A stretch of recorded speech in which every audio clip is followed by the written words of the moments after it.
दुलाराय हादरजों लोगोसे आसामावबो पेट्रल डिजेलनि बेसेना बांनायनिफ्राय बांदों। बे बेसेन बांनाया रायजोफोरखौ गारि सालायनायाव गोबांबार साननो गोनां खालामदों।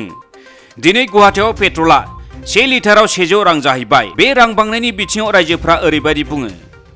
आगे ये सब प्रभाव आएगा कुछ दिन के बाद ऐसा लगेगा कि आदमी बाइक चलाना छोड़ देगा। तो এতিয়া আমাৰ তাৰমানে এনেকুৱা হৈছে যে কৰি কেনে দিনটো তেল ভৰাওঁতে যায়, যিখিনি ইনকাম হয় সেইখিনি তেলতে দিব লাগে। কিবা দিনটোত 400 টকা 300 টকা সদায় পেট্ৰল জ্বলি যায়। এতিয়া 100 টকা পেট্ৰলৰ লিটাৰ হৈছে, আমাৰ চলাটো বহুত মুস্কিল হৈ গৈছে।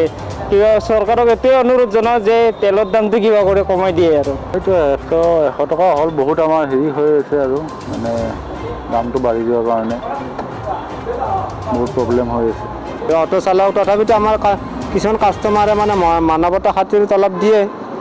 যেনেকুৱা ধৰ কিছুমান আছে অলা উবেৰ 2 টকা সিহঁতক ঘূৰাই দিব লাগে, আমাক মানে পাৰিলে 2 টকা বেছিও দিয়ে, এইটো নেদা বুলি নকওঁ। কিন্তু আমাৰ তেলৰ দামটোৰ মানে মূল্য বৃদ্ধিটো বেছি হৈছে।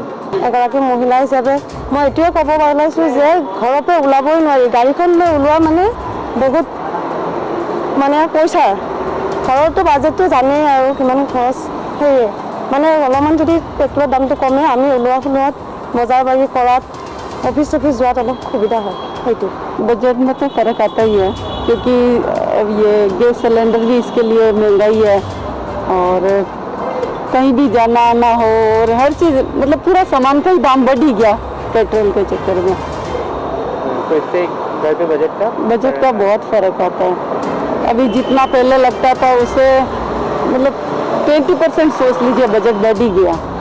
और उसके हिसाब से जो इनकम होती है उसका क्या मतलब? इनकम तो सेम ही है, लेकिन चीज़ों की प्राइस ज़्यादा बढ़ गए। लॉकडाउन के बाद से क्या ज़्यादा दिक्कत किस मतलब क्षेत्र में ज़्यादा दिक्कतें आ रही है इस प्राइस हाइक से?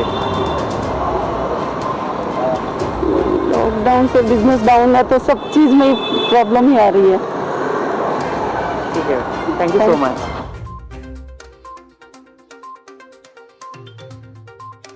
News Text Inside Any Boro।